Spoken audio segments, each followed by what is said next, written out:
یہ آپ نے کیا کیا ہوا ہے؟ تو میں کہوں گا بھائی تار ہے، تار کو تار کی جگہ استعمال کر لیا، اور وہ مجھے بتائے گا کہ آپ کم فہمی میں مبتلا ہیں، یہ جس کو آپ لوہے کا تار سمجھ رہے نہیں، یہ سونے کا تار ہے. صحیح ہے؟ تو یہ کیا ہوا؟ مجھے اس کی قدر نہیں پتا تھی. ہم انسانوں کو اپنی قدر نہیں پتا. ہم سمجھ رہے ہیں ہم پیسہ بنانے کی مشین ہیں، ہم سمجھ رہے ہیں ہم دنیا بنانے کے معمار ہیں، اور خدا یہ کہہ رہا ہے کہ تم میرے جیسے بننے کی اہلیت رکھتے ہو. اے میرے بندے تو میری اطاعت کر، میں تجھے اپنا جیسا بناؤں. یا اللہ، میں اپنے آپ کو کیا سمجھ رہا ہوں؟ سونے کو تار سمجھ رہا ہوں، اور اس کو تار میں استعمال کر رہا ہوں. بہت خوش ہوں کہ میں بہت عقل مند انسان ہوں. اور بعد میں مجھے پتہ چلتا ہے کہ نہیں، آپ کا مقام کچھ اور تھا. آپ نے اپنے ساتھ بہت بڑا ظلم کیا ہے کہ آپ نے اپنے ساتھ یہ کر لیا ہے. امام فرما رہے ہیں عالم شخص وہ ہے جو اپنی قدر جانتا ہو، یعنی اس کو یہ پتا ہو کہ بھائی خدا نے مجھے اپنی نمائندگی کے لیے دنیا میں بھیجا ہے، نہ کہ یہاں پہ 4 چیزوں میں شو بازیوں کے لیے اور دنیا کی 4 عمارتوں کی ملکیت کے لیے. العالم من عرف قدرہ، دیکھیے وہی عرفہ استعمال ہوا ہے، من عرف نفسہ فقط عرف ربہ، وہی عرفہ استعمال ہوا ہے. العالم من عرف قدرہ وکفا بالمرء جہلا ان لا یعرف قدرہ. عالم وہ ہے جو اپنے مرتبے کو پہچانے.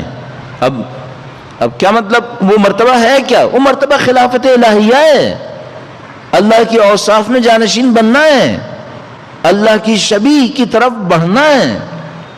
یہ انسان کی مقام منزلت ہے. اور وہ کس میں پڑا رہا ہے؟ وہ دنیا میں غرق ہو رہا ہے. عالم تو وہ ہے جو اپنا مرتبہ شناس ہو. انسان کی جہالت اس سے بڑھ کر کیا ہوگی کہ وہ اپنی قدر و منزلت نہ پہچانے.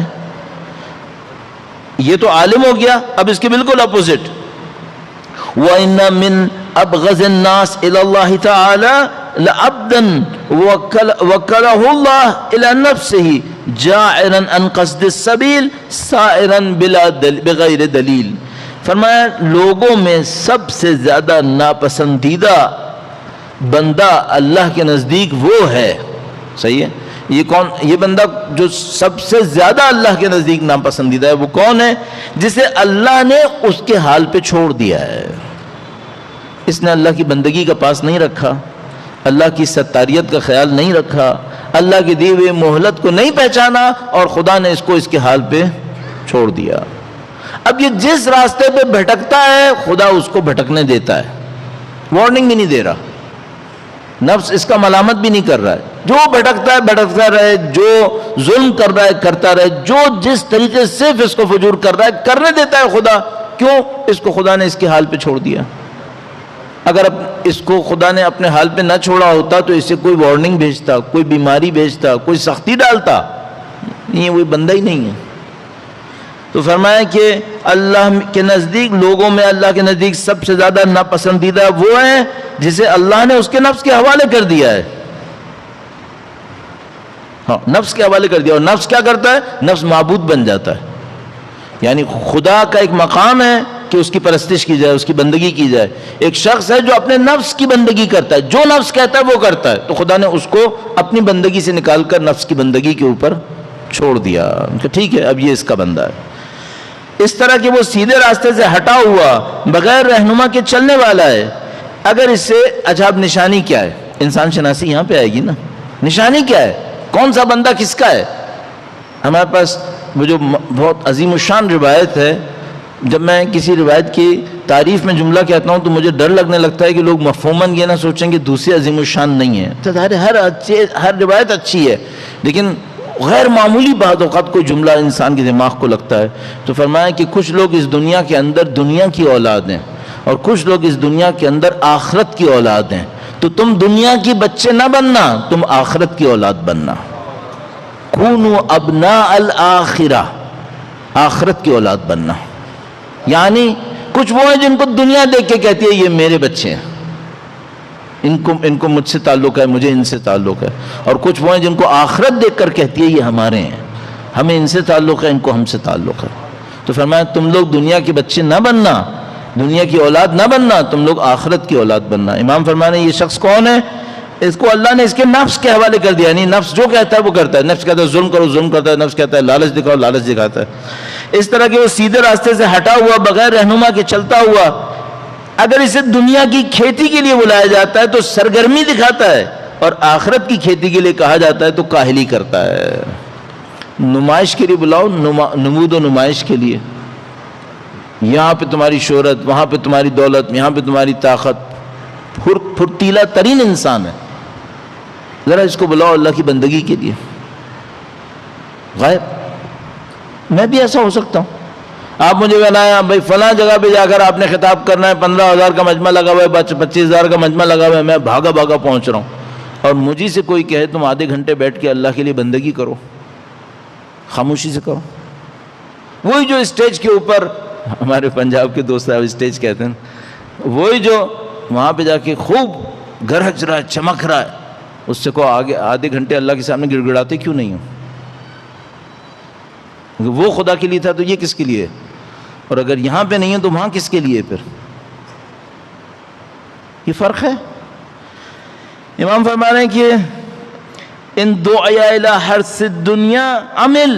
اچھا اس سے بھی بدتر، چلو اس سے بدتر پہ میں کیوں جاؤں، اس سے بدتر پہ ہم کیا ضرورت بتانے کی. ان دعیا الی حرث الدنیا عمل، اگر وہ اس کو دنیا کی حرث کے لیے، دنیا کی کھیتی کے لیے بلایا جاتا ہے، دنیا کے کام کاج کے لیے، عمل بھرپور پھرتیلا. وَإِن دُعِيَ إِلَى حَرْثِ الْآخِرَةِ کسل، سست کاہل. كَأَنَّمَا عَمِلَ لَهُ وَاجِبٌ عَلَيْهِ وَكَأَنَّمَا وَفَى فِيهِ سَاخِطٌ عَنْهُ. امام نے رزلٹ یہ نکالا، گویا جس چیز کے لیے اس نے سرگرمی دکھائی وہ تو ضروری تھی، یعنی دنیا تو ضروری تھی، اور جس چیز میں سستی اور کوتاہی کی وہ اس سے ساخط ہے، یعنی اس کا عمل یہ بتا رہا ہے کہ اس کو آخرت اس کے اوپر ساخط ہو گئی ہے، اس کو صرف دنیا چاہیے. اور قرآن کریم فرماتا ہے کہ لوگوں میں کچھ لوگ ایسے ہوتے ہیں جن کو خدا سے بھی صرف ایک ہی طلب ہے، وہ کیا؟ ربنا آتنا فی الدنیا. ختم. اے خدا دنیا دے، اور خدا کہتا ہے تو دنیا لے. ختم. تو امام فرما رہے ہیں یہ بدترین مخلوق اللہ کے نزدیک ہے، یہ صرف دنیا مانگتا ہے.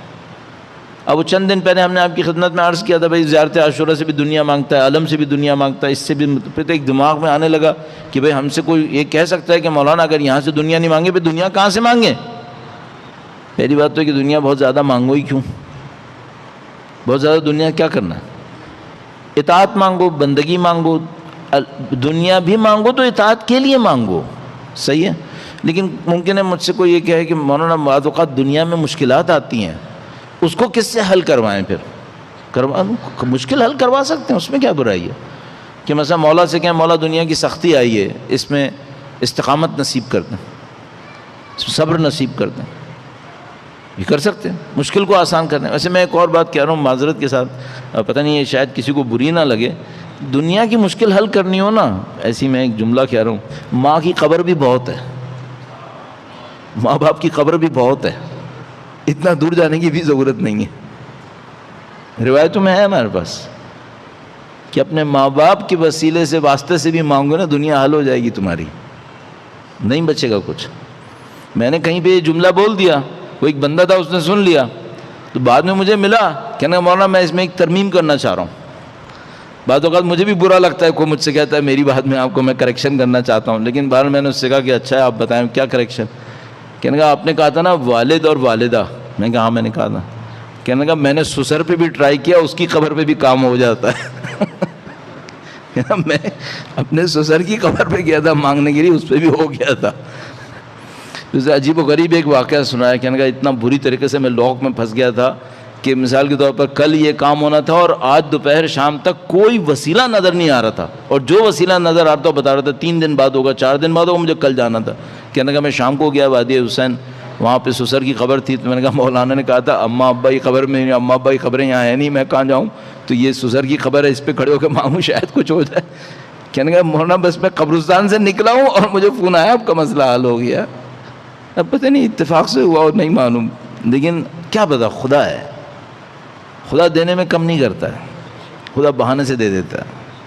تو بھائی یہ دنیا کے جو مسائل ہیں نا، اس میں ماں باپ کی بھی بہت چلتی ہے، ماں باپ بہت ہیں اس کے لیے، تو آپ اور میں کم نہ سمجھیں. ماں باپ کا مسئلہ بہت خطرناک ہے، جتنا چلتی ہے اسی حساب سے بگڑ بھی سکتی ہے، یہ معاملہ بہت خطرناک ہے۔ کیوں ایسا ہے؟ خدا کی جو حاکم صفت ہے وہ رحم ہے، خدا کی حاکم صفت رحم ہے، اور یہ والدین رحم الہی، خدا کے رحم کا مظہر ہیں۔ اگر ان کے ساتھ کسی نے بگاڑ دی، اس کا مطلب ہے خدا کا رحم اس کو نہیں پہنچے گا، اب رحم نہیں پہنچے گا تو عدل آئے گا، عدل میں کون بچتا ہے پھر؟ عدل میں تو کوئی چانس ہی نہیں ہے ہمارا، ہم تو خدا کے رحم کے سائے میں زندگی گزارے۔ ربنا عاملنا بفضلک یا کریم ولا تعاملنا بعدلک یا رحیم۔ تو والدین سے بگاڑنے کا مطلب یہ ہے کہ نعوذ باللہ تعالی رحم خدا سے نکل گئے، پھر تو بچتا ہی نہیں پھر کچھ۔ اس خاطر والدین کا معاملہ بہت خطرناک ہے۔ چلو قبر پہ نہیں جا سکتے، گھر میں بیٹھ کے فاتحہ پڑھ سکتے ہیں، گھر میں بیٹھ کے کنیکشن جوڑا جا سکتا ہے، مسئلہ نہیں ہے، انشاءاللہ سب کچھ پاسبل ہے انشاءاللہ۔ خدا آپ کے والدین دنیا میں ہوں، خدا ان کی مغفرت فرمائے، اور اگر دنیا سے جا چکے ہیں خدا دوبارہ ان کی مغفرت فرمائے انشاءاللہ۔